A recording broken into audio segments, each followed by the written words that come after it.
Does statistics tell us anything morally interesting? Hello, my name is Jiwon Kim, a second-year PhD student from Lund University, Sweden. Given that choice-worthiness of actions are sometimes incomparable across first-order moral theories, what is appropriate to do under the conditions of moral uncertainty?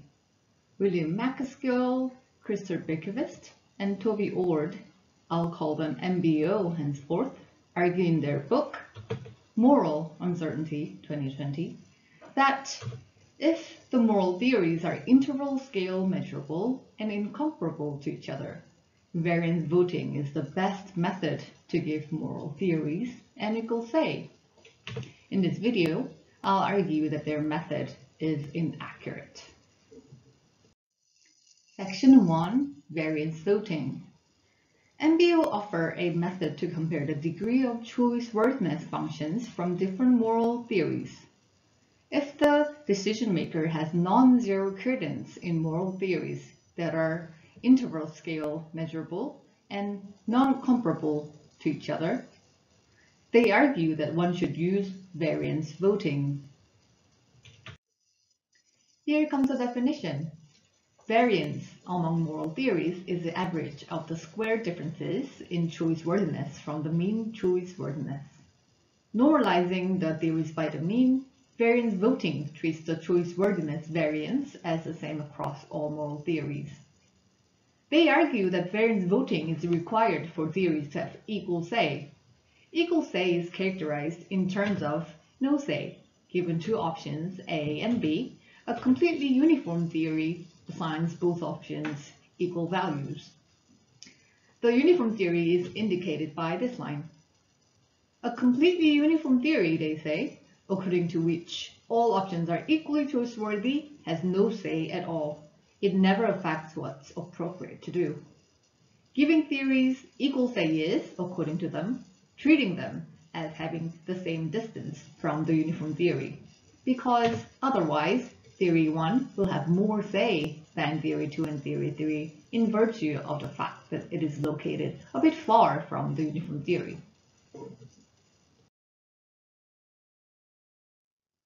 As you have seen, each theory has moved to the dotted lines so that they will have equal say. Because the closest points to the uniform theory necessarily lie diagonally at a 45-degree angle from the original points, I'll call their method diagonal method. MBO argue that variance voting, moving theories diagonally to the closest line, as shown in this figure, entails normalizing the theories according to their z-scores. It means that the normalized theories have a variance of 1, because the choice-worthiness mean is normalized to 0. This method just compresses or stretches the theories so that they have the same variance as the others. One can then apply maximizing expected choice-worthiness calculation to the normalized choice-worthiness functions. Now, I'll raise objections to the uniform theory in section 2 and raise objections to the diagonal method in section 3. Section 2, democratic no say. In this section, I argue that the uniform theory cannot have the function of A equals B. I'll show that if the uniform theory has no say, it must be null A, null B. Therefore, the uniform theory cannot be the function of A equals B. If the uniform theory has some say, it must be 0A, 0B. Therefore, the uniform theory cannot be the function A equals B. According to MBO, the uniform theory assigns A and B equal choice-worthiness. For example, if A gets 20, B gets 20 as well, therefore 20A, 20B. If A gets negative 10, B gets negative 10 as well, therefore negative 10A, negative 10B. Since all options are equally choice-worthy, the uniform theory never affects what is appropriate to do. Therefore, they conclude that the uniform theory has no say. However, I think that the uniform theory seems to have some say even if it never affects what's appropriate to do. One way of saying the uniform theory has some say is that, democratically, every vote counts. Imagine that the whole population voted 0 to A and 0 to B, except one person who voted -20A and 0B.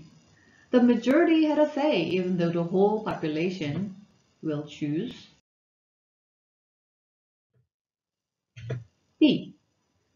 The decision was made as a whole group, meaning that the majority had some say in decision making. The majority voted to say that they're indifferent, but it was just that one person tipped the balance.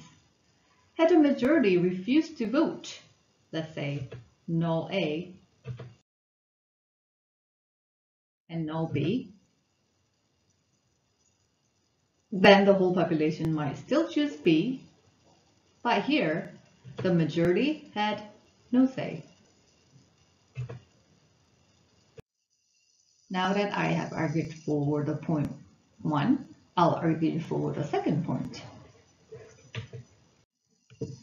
Consider case 1, where there are 3 votes. The uniform theory assigns 42A, 42B. Theory 1 assigns 0 to A and -20 to B. Theory 2 assigns -20 to A and 0 to B. The net choice worthiness of case 1 without the uniform theory is -20A and -20B, meaning that A and B are equally bad. However, in virtue of the fact that the uniform theory assigns 40 choice worthiness to both options, the net choice worthiness of case 1 becomes 20A and 20B, meaning that A and B are now equally good. Had the uniform theory been indifferent, hence had no say, the net choice worthiness of case 1 would not have changed.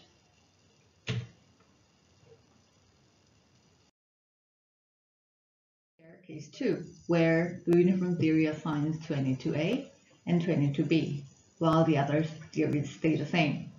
Here the net choice worthiness of case 2 is that A and B are equally neutral, 0A, 0B.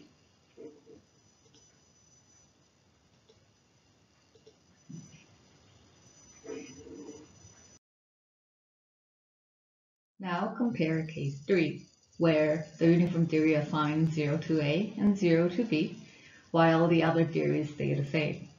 Here the net choice worthiness of case 3 is -20 for A and -20 for B. A and B are equally bad. So now this net value accurately reflects what theory 1 and theory 2 are saying in aggregation.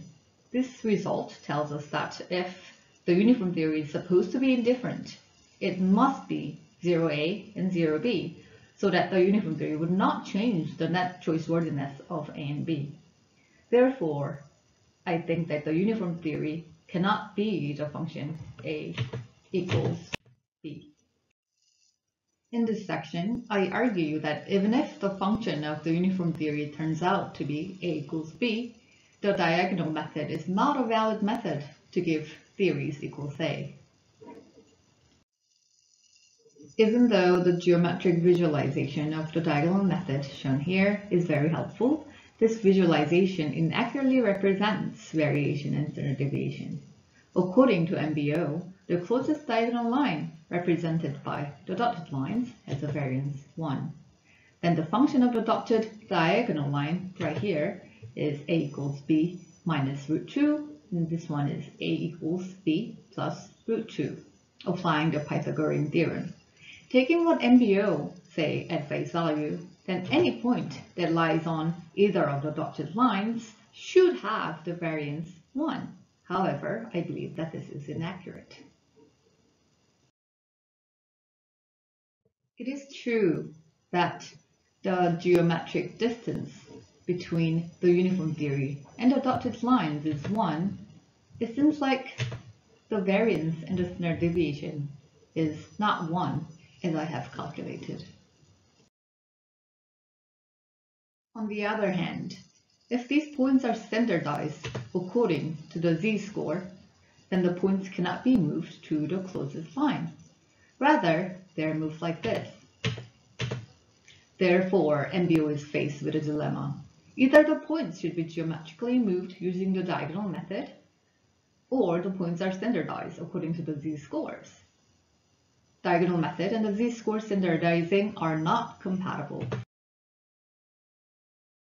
In conclusion, I have argued that the statistical method used by MBO is not accurate in giving moral theories equal say. Thank you.